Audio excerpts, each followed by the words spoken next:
Yo, halo Sobat KZ semuanya, selamat datang kembali di Silver KZ Channel.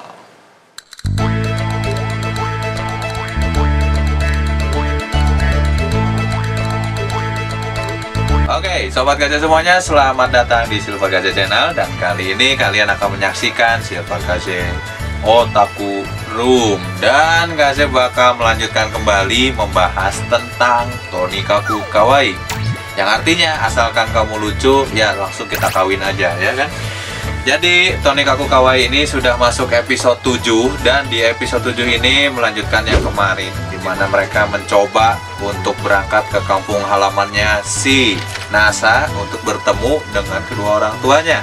Karena di episode ke-6 kemarin, buat udah nonton ya, pasti tahu kalau ternyata si Nasa belum memberitahukan bahwa dirinya sudah menikah dengan Tsukasa. Dan kembali lagi kasih memberitahukan kalau yang belum nonton, kasih harap Sobat kasih ini berhenti nonton videonya sampai sekarang. Apalagi yang takut dengan yang katanya spoiler, atau yang nunggu anime Tonikawa ini kelar sampai episode 12-an. Menurut kasih, anime ini kayaknya benar-benar satu season itu bakalan cuman di episode 12 aja.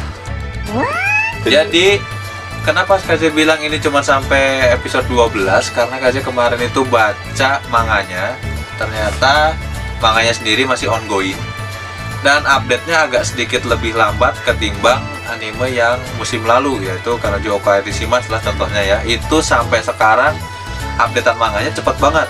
Jadi kemungkinan dapat season 2 pun cepat, sedangkan Tonikawa ini agak sedikit lambat. Ini pendapat KZ doang sih. Jadi KZ nggak tahu anime ini apakah bakal sampai episode 24 atau diselesaikan di episode 12 aja. Oke, kalau gitu KZ bakal lanjutin. Tadi itu KZ udah bilang di episode 6 kemarin, Nasa ini kan nggak ngasih tahu ke orang tuanya. Dan di pembahasan-pembahasan sebelumnya tentang Tonikawa ini, kita mengetahui bahwa yang namanya pernikahan pada anime ini tuh sebegitu mudahnya. Dimana kalian asalkan sudah berusia 18 tahun, enggak juga ya, sebenarnya 18 sama 16 tahun loh. Nasanya ini 18, si Tsukasanya umur 16. Asal kedua belah pihak sudah disetujui oleh orang tua, ada tanda tangan wali, oke cus, langsung nikah. Segampang itu. Dan tujuan utamanya si Nasa ini pulang bertemu dengan orang tuanya sebenarnya adalah supaya orang tuanya Nasa ini bisa menjadi penjamin untuk pindah ke apartemen yang lebih besar. Tujuannya itu. Tapi di episode 6 kemarin si Nasa ini lupa kalau dia belum kasih tahu dirinya sudah menikah dengan si Tsukasa. Jadi memang segampang itulah pernikahan di Jepang. Namun kita sedikit buka di episode 7 ini, salah satu kerabatnya, ya bisa dibilang kerabat lah ya, atau keluarga angkatnya dari Tsukasa, yaitu sebut saja Chitose ini, masih tidak merestui hubungannya Tsukasa dengan Nasa.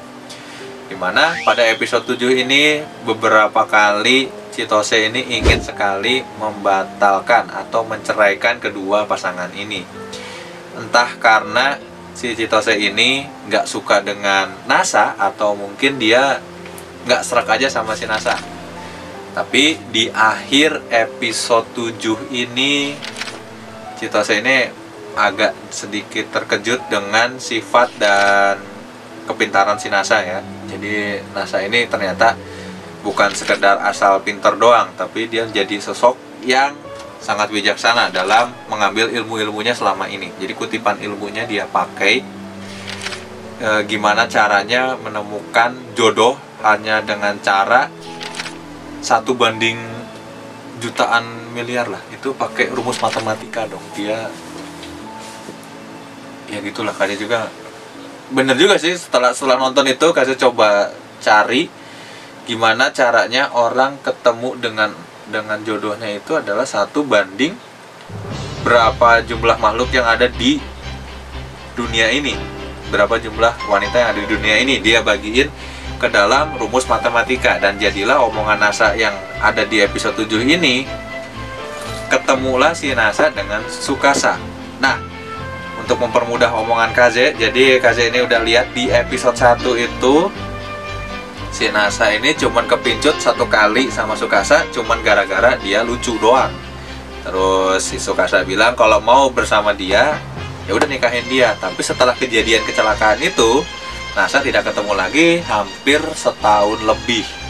Tahu-tahu Nasa ini udah kerja, dan di titik akhir dia berkata bukan uang yang dia mau, tapi ada sesuatu yang kosong yang ingin didapatkan oleh Nasa. Dan akhirnya dia ketemu sama Tsukasa dengan cara yang cukup ajaib, di mana Tsukasa ini mendatangi apartemennya dan langsung ketemu sama si Nasa. Panjang lebar berisi ya. Intinya anime ini mengajarkan kita yang namanya jodoh pasti ketemu, cuman caranya ajaib. Gimana pun caranya itu 1 banding miliaran orang yang ada di dunia, meskipun itu masih kontennya di Jepang-Jepang doang. Cuman kan jarak 1 tahun nggak pernah ketemu lagi, tahu-tahu ketemu, dan yang datangin itu si Tsukasanya sendiri, dia nagih janji. Itu juga ajaib banget menurut gue sih, seperti itu.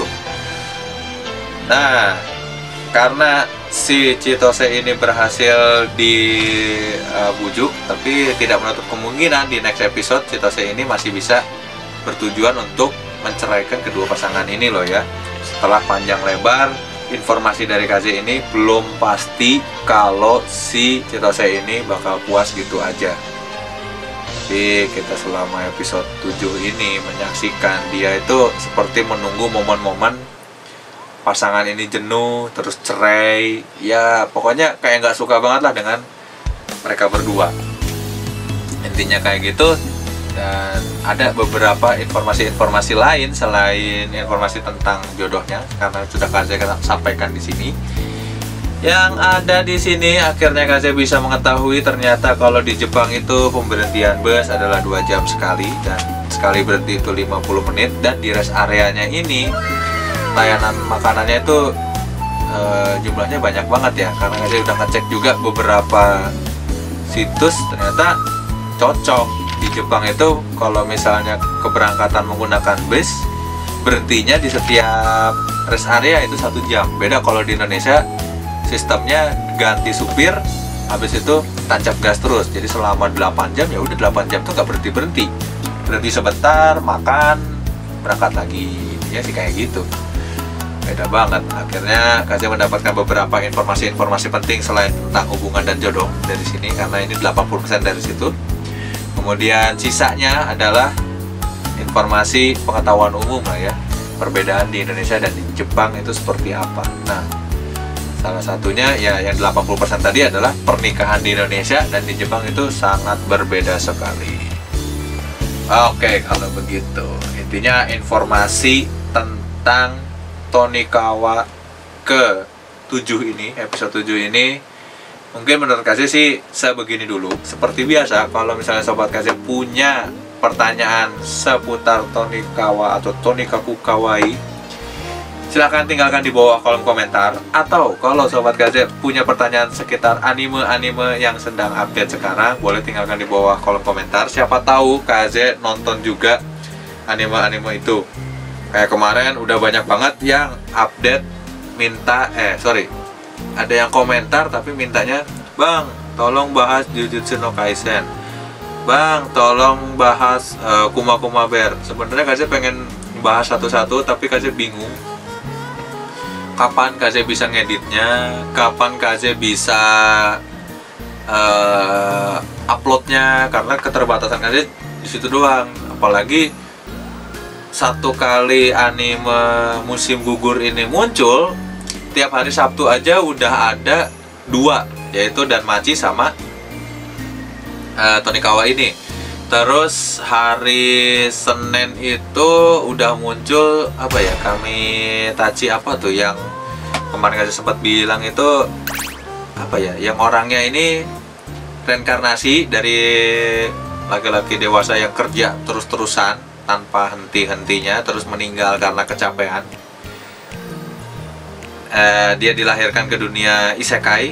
Nah, ini menurut Kaze juga ceritanya bagus, si Ryoma ya.